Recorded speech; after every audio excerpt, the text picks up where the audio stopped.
ಮೂಲವಾದಿ ಬಂದ ಮ್ಯಾಗ ಔಷಧ ತಗೊಳ್ಳೋದಲ್ಲ, ಮೂಲವಾದಿ ಬರೋಕ್ಕಿಂತ ಮುಂಚೆ ಬರ್ದಂಗೆ ನೋಡ್ಕೊಳ್ಳೋದು ಔಷಧಿ. ಹೌದ್ರಾ? ಕಷ್ಟ ಪಡಬಾರ್ದು. ಸುಖದಾಗಿದ್ದ ಕಷ್ಟಪಟ್ರೆ ಅದು ವೈದ್ಯನ ಅಲ್ಲ. ಯಾಕೆ ಹೇಳ್ರಿ? ನಮ್ಮ ವೈದ್ಯರಿಗೆ ಎಷ್ಟು ಮಂದಿಗೆ ಮೂಲವಾದಿ ಔಷಧ ಮೂಲವಾದಿ ಐತಿ ಕೈ ಎತ್ತಿ ಹೇಳಿ ನೋಡೋಣ. ಯಾಕೆತ್ತಲ್ಲ? ಮತ್ತು ಅವ್ರ ಬಣ್ಣ ಬೈಲಿಗೆ ಬೀಳ್ತಂತೆತ್ತಲ್ಲ. ಹೌದಾ? ಇಲ್ಲ, ನಮ್ಮ ವೈದ್ಯರೆಲ್ಲರೂ ಮೂಲವಾದಿಯಿಂದ ಮುಕ್ತರಾಗ್ಯಾರ, ಅದಕ್ಕೆ ಕೈ ಎತ್ತಲ್ಲ. ಈಗ ಮೂಲವಾದಿ ಬರಬಾರ್ದು. ಹೌದ್ರಾ? ಸೀತಾಫಲ ಹಣ್ಣು ನೋಡಿದ್ರ ಎಲ್ಲರೂ? ಸೀಸನ್ ವೈಸ್ ಬರ್ತದೆ. ಗಣೇಶ ಚತುರ್ಥಿ ಚಾಲು ಆದ್ಮ್ಯಾಗ ಬಂದು ಗಣೇಶ ಚತುರ್ಥಿ ಮುಗಿದೊಂದು 15 ದಿವಸ ಇರ್ತದೆ. ಪ್ರತಿದಿನ ಒಂದು ಸೀತಾಫಲ ಹಣ್ಣನ್ನು ಹಾಳು ಹೊಟ್ಟೆಯಲ್ಲಿ, ಅಂದ್ರೆ ಎದ್ದು ಮ್ಯಾಗ ಹೊಟ್ಟೆಗೆ ಏನು ಆಹಾರ ಹಾಕೋದಕ್ಕಿಂತ ಮುಂಚೆ ಸೀತಾಫಲ ತಿಂದ್ರ ಅಂದ್ರೆ ಪ್ರತಿ ವರ್ಷ ತಿನ್ಬೇಕು. ಮತ್ತು ಸೀಸನ್ ಚಲುವಾಗಿ ಮುಗಿಯೋ ಮಟ್ಟ ಅಂದ್ರೆ 1 ತಿಂಗಳು ಇರ್ತದೆ. 11 ತಿಂಗಳು ನಿಮ್ಮನ್ನೇನು ಕೇಳಲ್ಲ ನಾನು. 1 ತಿಂಗಳು ತಿನ್ರಿ. 10 ವರ್ಷ ತಿಂದ್ರಿ ಅಂದ್ರೆ 100 ವರ್ಷ ಮಟ್ಟ ನಿಮಗೆ ಮೂಲವಾದಿ ಬರಲ್ಲ.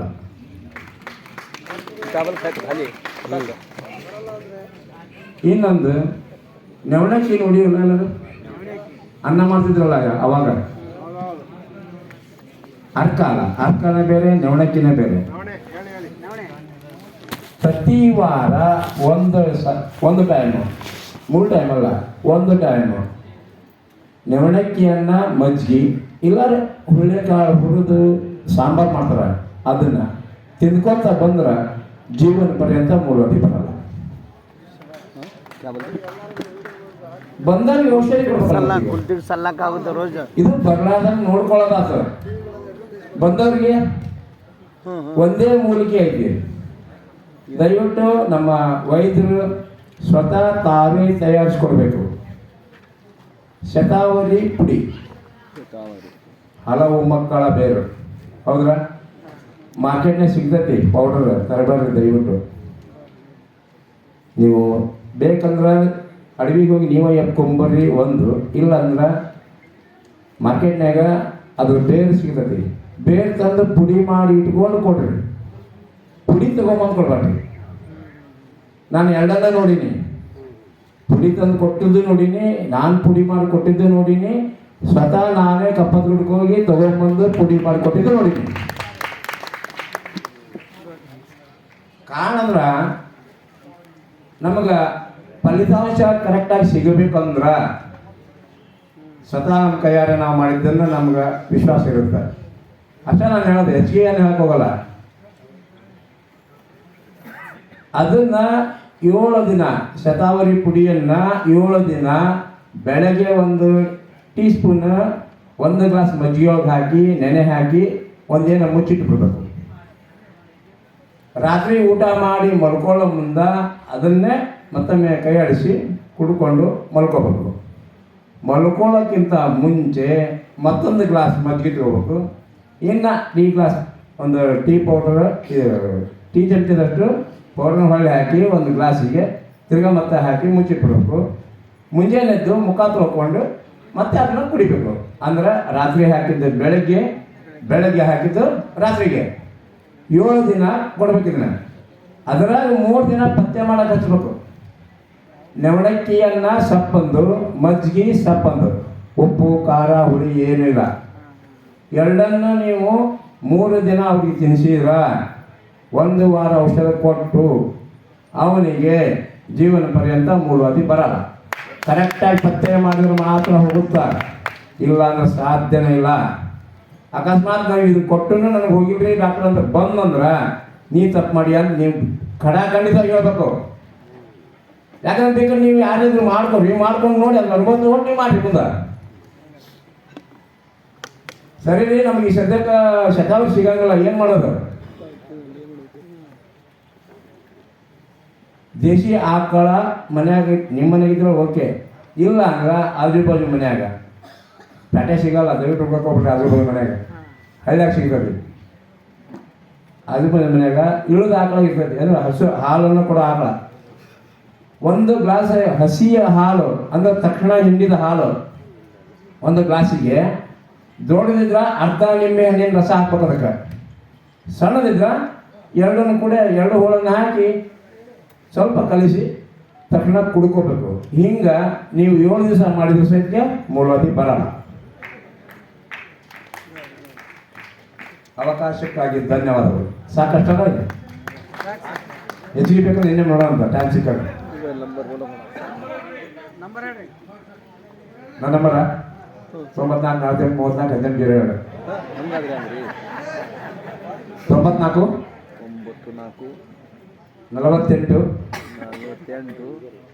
34 18 02. ವೈದ್ಯ ಚೆನ್ನವೀರಪ್ಪ ಬಸವರಾಜ್ ಕೊಂಜಿಗೇರಿ ಸಾಕಿನ ಕರಕೋಳ.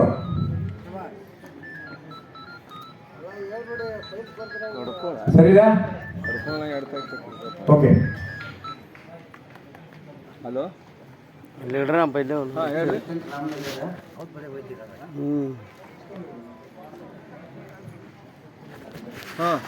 ತುಂಬಾ ಆರೋಗ್ಯಯುತವಾಗ್ತವೆ.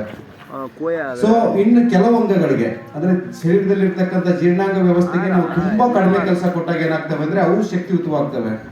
ಬಹಳ ಉದಾಹರಣೆಗೆ ಹೇಳ್ಬೇಕು ಅಂತಂದ್ರೆ ನಮ್ಗೆ ಮೆದುಳಿಗೆ ಮತ್ತೆ ಕೈಗೆ, ಕಾಲಿಗೆ, ಮತ್ತೆ ಶ್ವಾಸಕೋಶಕ್ಕೆ ಮತ್ತೆ ಹೃದಯಕ್ಕೆಲ್ಲ ನಾವು ತುಂಬಾ ಚೆನ್ನಾಗಿ ಕೆಲಸ ಕೊಟ್ಟಾಗ ಏನಾಗ್ತವೆ, ಅವು ತುಂಬಾ ಶಕ್ತಿಯುತವಾಗ್ತವೆ ಮತ್ತು ತುಂಬಾ ಆರೋಗ್ಯಯುತವಾಗ್ತವೆ. ಅದೇ ರೀತಿ ನಮ್ಮ ಜೀರ್ಣಾಂಗ ವ್ಯವಸ್ಥೆಗೆ ಜಠರಕ್ಕಾಗಿರ್ಬೋದು, ಸಣ್ಣ ಕರಳಿಗೆ, ಲಿವರ್ಗೆ, ಕಿಡ್ನಿಗೆ, ದೊಡ್ಡ ಕರಳು, ಸೊ ಆ ಅಂಗಗಳಿಗೆ ನಾವು ತುಂಬಾ ಕಡಿಮೆ ಕೆಲಸ ಕೊಟ್ಟಾಗ ಅವು ತಮ್ಮ ಶಕ್ತಿಯುತವಾಗ್ತವೆ ಮತ್ತೆ ಆರೋಗ್ಯಯುತವಾಗ್ತವೆ. ಉದಾಹರಣೆಗೆ ನಾವು ನಿಮ್ಗೆ ಹೇಳೋದಾದ್ರೆ, ನಾವು ಚರ್ಮಕ್ಕೆ ಯಾವುದೋ ಒಂದು ಗಾಯ ಆದಾಗ ನಾವು ಅದಕ್ಕೆ ಪೋಷಣೆ ಮಾಡಿದಾಗ ಹೇಗೆ ಅಂದ್ರೆ ಸುಮಾರು ಕೊಬ್ಬರಿ ಎಣ್ಣೆ ಅರಿಶಿನ ಹಾಕೊಂಡಿದ್ದು ಒಂದು ವಾರ ನಾವು ಅದಕ್ಕೆ ಈ ಕೆಟ್ಟೋಗಿರುವಂತೆ ನೀರು ಅಥವಾ ಗಲೀಜು ನೀರನ್ನ ಟಚ್ ಮಾಡದೇನೆ ಅದನ್ನ ಪೋಷಣೆ ಮಾಡಿದಾಗ ಅದು ಕ್ಯೂರ್ ಆಗ್ತದಲ್ವಾ. ಅದೇ ರೀತಿ ನಮ್ಮ ಶರೀರದಲ್ಲಿರುವ ಅಂಗಗಳಿಗೆ ಕೆಲವಕ್ಕೆ ಸ್ಟ್ರಾಂಗ್ ಆಗಿ ಕೆಲಸ ಕೊಟ್ಟಾಗ ಅದರಲ್ಲಿ ಇರ್ತಕ್ಕಂಥ ರೋಗಗಳು ದೂರ ಆಗ್ತವೆ, ಮತ್ತೆ ಇನ್ನು ಕೆಲವಕ್ಕೆ ಕಡಿಮೆ ಕೆಲಸ ಕೊಟ್ಟಾಗ ರೋಗಗಳು ದೂರ ಆಗ್ತವೆ. ಉದಾಹರಣೆಗೆ ಹೇಳಬೇಕು ಅಂತಂದ್ರೆ, ಈಗ ಮೂಲವ್ಯಾಧಿ ಅನ್ನೋದು ನಮ್ಮ ಶರೀರದ ಕೊನೆಯ ಭಾಗದಲ್ಲಿ, ಗುದದ್ವಾರದಲ್ಲಿ ಇರ್ತಕ್ಕಂಥ ದೊಡ್ಡ ಕಲ್ಲಿನ ಕೊನೆ ಭಾಗದಲ್ಲಿ ಇರ್ತದೆ ಇದು. ಸೊ ಆ ಅಂಗಕ್ಕೆ ನಾವು ತುಂಬಾ ಕಡಿಮೆ ಕೆಲಸ ಕೊಡ್ಬೇಕಿಲ್ಲಿ. ಕಡಿಮೆ ಕೆಲಸ ಕೊಡೋದ ಅರ್ಥ ಏನು ಅಂತಂದ್ರೆ, ನಾವು ಸುಲಭವಾಗಿ ಮಲ ವಿಸರ್ಜನೆ ಆಗ್ತಕ್ಕಂಥ ಆಹಾರ ಪದಾರ್ಥಗಳನ್ನ ಸೇವನೆ ಮಾಡುವಂಥದ್ದು. ಉದಾಹರಣೆಗೆ ನಿಮ್ಗೆ ಹೇಳ್ಬೇಕು ಅಂದ್ರೆ ಗಣಿಕೆ ಸೊಪ್ಪಿನ ಪಲ್ಯ ಆಗಿರ್ಬೋದು, ಅಥವಾ ಸೊಪ್ಪು ತರಕಾರಿಗಳು, ಮತ್ತೆ ಯಥೇಚ್ಛವಾದಂಥ ಮಜ್ಜಿಗೆ ಸೇವನೆ ಮಾಡುವಂಥದ್ದು ಈ ಮೂಲವ್ಯಾಧಿ ಸಮಸ್ಯೆ ಕಾಣಿಸ್ಕೊಂಡಾಗ ಅಥವಾ ಬರಬಾರ್ದು ಅಂತಂದ್ರೆ. ಸುಮಾರು ಜನ ಹೇಳ್ತಾರೆ ನಮ್ಗೆ ಅತಿಯಾದಂಥ ಖಾರ ತಿನ್ನೋದ್ರಿಂದ ಈ ಮೂಲವ್ಯಾಧಿ ಬರುತ್ತೆ ಅಂತ. ಸೊ ಹಳೆ ಕಾಲದಲ್ಲಿ ನಮ್ಮ ಈ ಉತ್ತರ ಕರ್ನಾಟಕ ಭಾಗದಲ್ಲಿ ವಿಪರೀತ ಖಾರ ತಿಂತಾ ಇದ್ರು. ಮತ್ತೆ ಪ್ರತಿಯೊಬ್ಬರ ಮನೆಯಲ್ಲೂ ಕೂಡ 5, 10, 15 ದೇಸಿ ಹಸುಗಳು ಇರ್ತಾ ಇದ್ವು. ಯಥೇಚ್ಛವಾಗಿ ಊಟ ಆದ್ಮೇಲೆ ಒಂದೊಂದು ಚೆಂಬು ಗಟ್ಟಲೆ ಮಜ್ಜಿಗೆ ಕುಡಿತಾ ಇದ್ರು. ಅವ್ರಿಗೆ ಆ ಖಾರ ತಿಂದ್ರು ಕೂಡ ಈ ಒಂದು ಸಮಸ್ಯೆ ಕಾಣಿಸ್ಕೋತಾ ಇರ್ಲಿಲ್ಲ. ಸೊ ಇವಾಗ ಏನಾಗಿದೆ, ಖಾರ ತಿನ್ನೋದನ್ನ ನಾವು ಹಾಗೆ ರೂಢಿ ಇಟ್ಕೊಂಡಿದ್ದೀವಿ. ಮನೆ ಮುಂದೆ ನಮ್ಮ ಹತ್ರ ದೇಸಿ ಹಸುಗಳಿಲ್ಲ. ಸೊ ಹೀಗಾಗಿ ನಾವು ಹಾಲು, ಮೊಸರು, ಬೆಣ್ಣೆ, ತುಪ್ಪ ಮತ್ತೆ ಈ ತರದ್ದು ಒಂದು ಒಳ್ಳೆ ನವಣೆ ಅಕ್ಕಿ ಅಂತ ಹೇಳಿದ್ರು, ನವಣಕ್ಕಿ ಅನ್ನ ಊಟ ಆಗಿರ್ಬೋದು, ಅಥವಾ ಒಳ್ಳೊಳ್ಳೆ ಊಟಗಳನ್ನ ನಾವು ಬಿಟ್ಟು ಇವತ್ತು ಜಂಕ್ ಫುಡ್ಸ್ ಮತ್ತೆ ರಸ್ತೆ ಬದಿಯಲ್ಲಿ ಇರ್ತಕ್ಕಂಥ ಪದಾರ್ಥಗಳು, ಮತ್ತೆ ತಡವಾಗಿ ರಾತ್ರಿ ಊಟ ಮಾಡುವಂಥದ್ದು. ಸುಮಾರು ನಾವು ಚಿಕ್ಕವರಿದ್ದಾಗ ಒಂದು 6:30, 7 ಗಂಟೆಗೆಲ್ಲ ಊಟ ಮಾಡಿ ನಿದ್ದೆಗೆ ಜಾರ್ತಾ ಇದ್ವಿ. ಸೊ ಇವತ್ತು ಒಂದು 9:30, 10 ಗಂಟೆ, 11 ಗಂಟೆಗೆ ಊಟ ಮಾಡ್ತೀವಿ. ಸೊ ಜಠರದಲ್ಲಿ ಅಗ್ನಿ ಇರೋದಿಲ್ಲ. ಸೊ ಅಗ್ನಿ ಅಂದ್ರೆ ಆಹಾರ ಅಜೀರ್ಣ ಆಗ್ತದೆ, ಅಜೀರ್ಣದಿಂದ ಕಾನ್ಸ್ಟಿಪೇಷನ್ ಆಗ್ತದೆ, ಮತ್ತೆ ನಮಗೆ ಮಲ ವಿಸರ್ಜನೆ ಕ್ಲೀನ್ ಆಗಿ ಆಗದೆ ಇರೋದ್ರಿಂದ ಈ ಮೂಲವ್ಯಾಧಿ ಸಮಸ್ಯೆ ಕಾಣಿಸ್ಕೋತದೆ. ಸೊ ಸಮಯದ ಅಭಾವ ಇರೋದ್ರಿಂದ ನೀವು ದೊಡ್ಡ ಕರಳಿಗೆ ರೆಸ್ಟ್ ಕೊಡುವಂತ ವಿಚಾರವನ್ನು ಇಟ್ಕೊಂಡು, ನಾವು ದೊಡ್ಡ ಕರಳಿಗೆ ರೆಸ್ಟ್ ಕೊಡೋದಂದ್ರೆ ಸುಮಾರು ಸುಲಭವಾಗಿ ಜೀರ್ಣ ಆಗಬೇಕು. ಯಥೇಚ್ಛವಾಗಿ ಮಜ್ಜಿಗೆ ಕುಡಿದ್ರು ಕೂಡ ಸುಮಾರು ಇನಿಷಿಯಲ್ ಸ್ಟೇಜ್ ಅಲ್ಲಿ ಅಂದ್ರೆ ಪ್ರಾರಂಭಿಕ ಹಂತದಲ್ಲಿರ್ತಕ್ಕಂಥ ಮೂಲವ್ಯಾಧಿ ಖಂಡಿತವಾಗ್ಲೂ ಗುಣ ಆಗ್ತದೆ ಅದು. ಸೊ ಪ್ರಾರಂಭಿಕ ಉಲ್ಬಣ ಆಗಿತ್ತು ಅಂತಂದಾಗ ವೈದ್ಯರನ್ನ ಭೇಟಿ ಮಾಡಿ, ಮತ್ತೆ ಹಲವಾರು ಔಷಧಿಗಳನ್ನ ನಮ್ಮ ಮೇಡಮ್ ಅವರು ಹೇಳಿದ್ದಾರೆ, ಮತ್ತೆ ನಮ್ಮ ವೈದ್ಯರುಗಳು ಹೇಳಿದ್ದಾರೆ. ಸೊ ಅದನ್ನ ನೀವು ಮಾಡಿಕೊಂಡು ರೋಗಿಗಳಿಗೆ ಕೊಟ್ಟು ಗುಣಪಡಿಸಿ ಅಂತ ಹೇಳ್ತಾ, ಈ ಒಂದು ಅವಕಾಶ ಕೊಟ್ಟಿದ್ದಕ್ಕೆ ನಮ್ಮ ಈ ಒಂದು ಪರಿಸ್ಥಿತಿಗೆ ಮತ್ತು ನಮ್ಮ ಜೀವ ವೈವಿಧ್ಯ ಮಂಡಳಿಯ ಅಧಿಕಾರಿಗಳಿಗೆ, ಆಯೋಜಕರಿಗೆ ವಂದನೆಗಳನ್ನು ತಿಳಿಸ್ತಾ ನನ್ನ 2 ನುಡಿಗಳನ್ನು ಮುಗಿಸ್ತೇನೆ. ಎಲ್ಲರಿಗೂ ನಮಸ್ಕಾರ. ಮನೆಗೆಲ್ಲ ಇಲ್ಲ ಆ ಕಪ್ ಹತ್ಕೊಂಡಿರೋದನ್ನ ಅದು ಒಂದು ಚುಟ್ಕಿ ಕಪ್ ಅದನ್ನ ತಗೊಂಡು ಡಿಲಿವರಿ ಆಗೋ ಟೈಮ್ನಲ್ಲಿ ಬಾಣಂತಿಯರಿಗೆ ಅದು ಮೊದಲು ಏನಪ್ಪಾ ಅಂತಂದ್ರೆ ಹೆರಿಗೆ ನೋವು ಬರ್ತದೆ.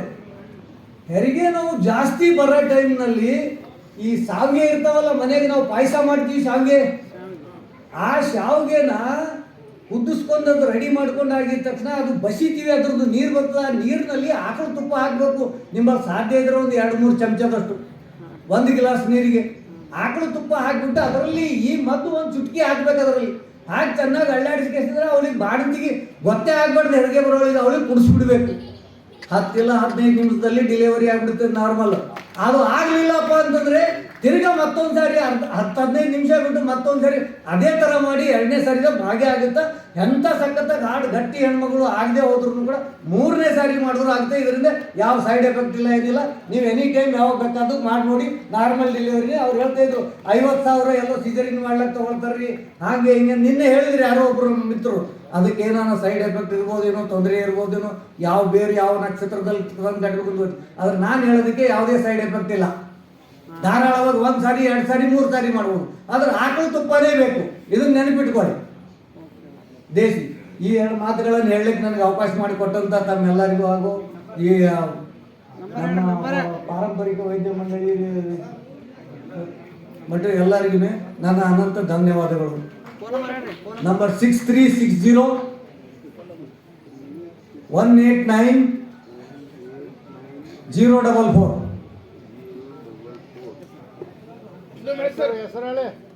ಹೆಸರು ನಮ್ದು ಅಮೃತ್ ಅಂತ.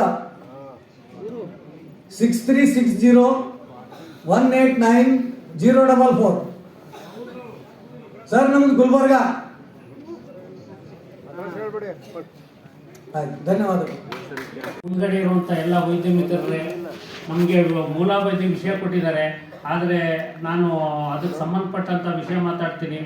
ಯಾವುದೇ ದೊಡ್ಡ ಕಾಯಿಲೆ ಬರಲಿ, ಫಸ್ಟು ಲಿವರ್ ಪ್ರಾಬ್ಲಮ್ ಬರುತ್ತೆ. ಲಿವರ್ ವಾಸಿ ಆಗದಲ್ಲೇ ಯಾವ ಕಾಯಿಲೆನೂ ವಾಸಿ ಆಗಲ್ಲ ಅನ್ನೋದು ನಮ್ಮ ಉದ್ದೇಶ.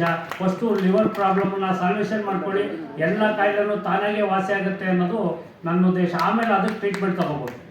ನನ್ನ ಹೆಸರು 9886750319 BS ವಿಶ್ವನಾಥ್ ಅಂತ ಹಾಸನಿದೆ. 9886750319